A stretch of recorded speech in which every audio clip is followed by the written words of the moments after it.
Bienvenue dans cette nouvelle édition du QG News. Voici les titres de l'actualité. Au Congo, le Sénat approuve le projet de loi sur le code de l'urbanisme et de la construction. Les sénateurs estiment que ce projet de loi intègre les préoccupations actuelles de la société congolaise en matière de rénovation urbaine. Au Soudan, les distributeurs automatiques sont à court de billets. Face à la demande croissante de liquidités, le gouvernement travaille sur un plan de réforme économique qui va s'étendre sur 15 mois. Et puis en Égypte, la prévalence du cancer devrait être multipliée par 3 d'ici 2050, selon les estimations des instituts de cancérologie du pays. La fondation Odar El Imam vient en aide aux femmes touchées par cette maladie avec le projet Be Beautiful. Au Congo, 3 semaines après l'hospitalisation du président Ali Bongo Ondimba en Arabie Saoudite, la Cour constitutionnelle reconnaît une indisponibilité temporaire du chef de l'État. En son absence, l'institution autorise le vice-président de la République, Pierre Claver Maganga Moussavou, à présider un conseil des ministres. Le but, assurer la continuité de l'État et du service public. Pour rappel, la présidence de la République a expliqué le 11 novembre que l'état de santé du président Ali Bongo Ondimba nécessitait une prise en charge médicale en Arabie Saoudite. La date de son retour n'est pas encore connue. Au Congo, le Sénat dit oui au code de l'urbanisme et de la construction. Il a été approuvé ce lundi 12 novembre 2018. L'objectif affiché est de dépasser les limites d'une législation datant de 1988, une législation devenue obsolète face à la décentralisation et aux réalités environnementales. Reportage de notre correspondante de Vapanzou.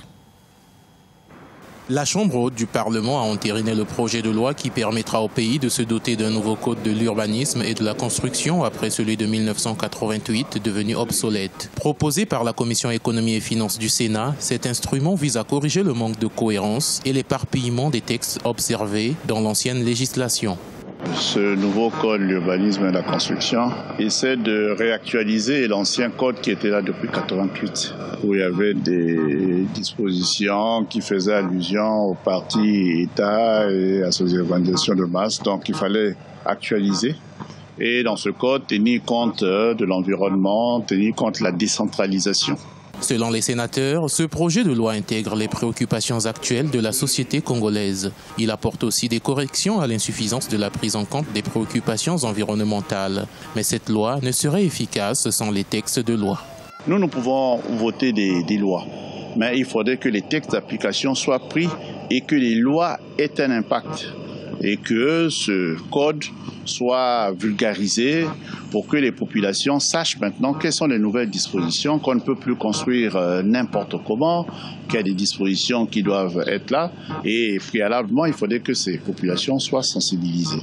Ce code de l'urbanisme et de la construction identifie 6 types d'opérations parmi lesquelles le lotissement, la construction et la rénovation urbaine. C'est une première en Afrique. Le premier TGV du continent a été inauguré au Maroc ce jeudi 15 novembre en présence du président français Emmanuel Macron.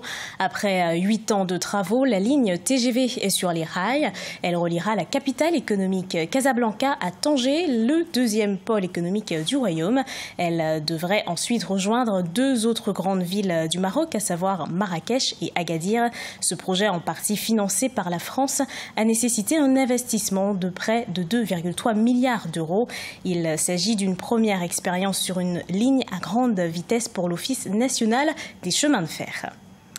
Manque de liquidité au Soudan. De nombreux distributeurs automatiques sont à court de billets de banque dans la capitale soudanaise. L'une des causes est l'inflation soudanaise qui s'est établie à plus de 68% en septembre 2018. Le gouvernement met en place des mesures d'austérité d'urgence pour éviter un effondrement économique. Les explications de Corinne Kamseux.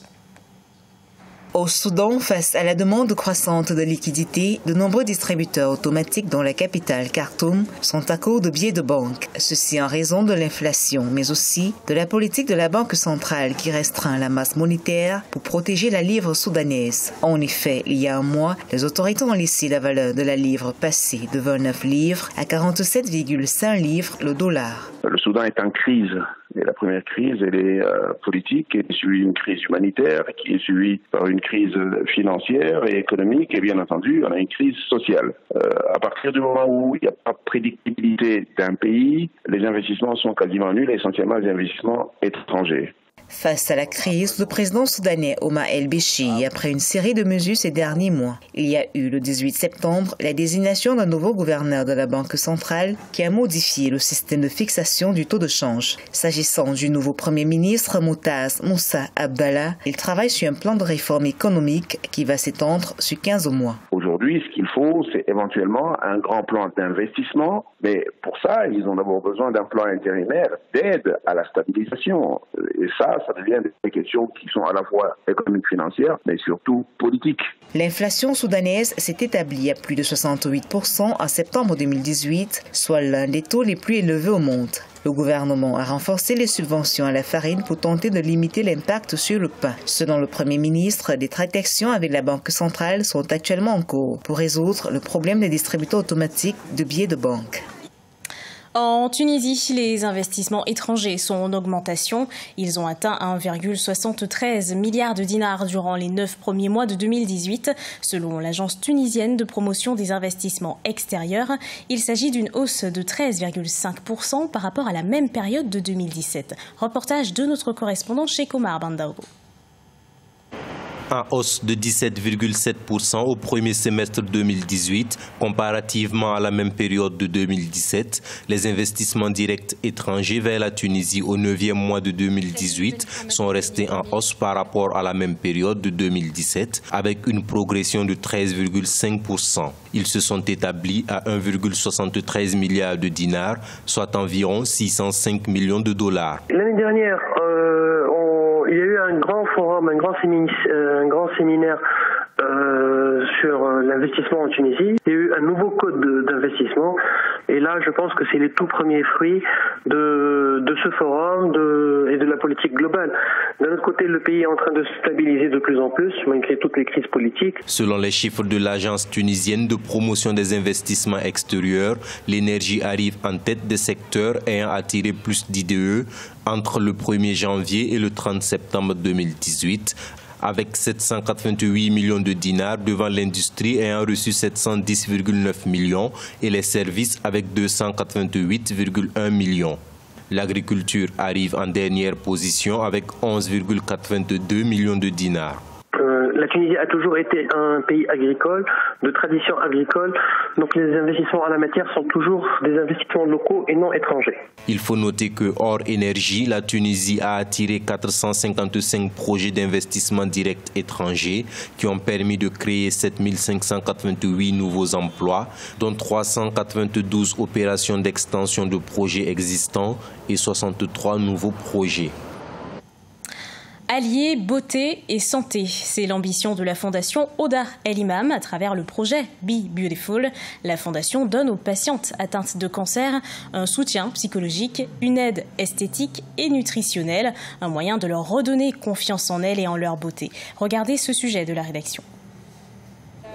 En Égypte, le taux de cancer pourrait être multiplié par 3 d'ici 2050, une croissance qui ira de pair avec l'augmentation de la population. La fondation Yoda El Imam s'attache à aider psychologiquement les femmes atteintes de cancer dans le pays avec le projet Be Beautiful. Nous fournissons aux femmes un soutien émotionnel, car lorsqu'une personne est diagnostiquée d'un cancer, elle, sa famille et ses amis sont sous le choc psychologique. Cela crée une atmosphère d'énergie négative autour des patientes, ce qui affaiblit leur système immunitaire.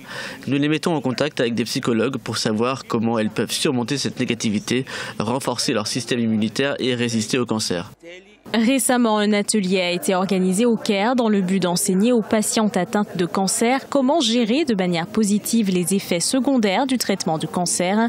La fondation Yoda El Imam propose également des conseils de maquillage, un soutien en matière de santé mentale et des conseils nutritionnels. Quand on diagnostique le cancer à une femme, on a l'impression que l'on perd notre féminité et c'est quelque chose qui peut vous briser, c'est bouleversant. Mais quand on rebondit et qu'on commence à se sentir mieux émotionnellement, on se dit que nous sommes jolies, peu importe ce qui a changé dans notre apparence. Et c'est ce qui fait toute la différence. C'est ce que j'ai personnellement ressenti, mais je suis également convaincue que la plupart des femmes atteintes du cancer ont été confrontées au même problème. Le projet Be Beautiful est déjà en cours au Liban et aux Émirats arabes unis. Il sera lancé dès la fin du mois de novembre 2018 dans 7 hôpitaux égyptiens. Les organisateurs espèrent aider 5000 femmes égyptiennes au cours de la première année. À l'échelle mondiale, le cancer est responsable d'un décès sur 6 selon l'Organisation mondiale de la santé. Ce journal a été préparé par l'ensemble de la rédaction. Merci de l'avoir suivi. Dans un instant, une nouvelle édition de l'actualité sur Africa 24.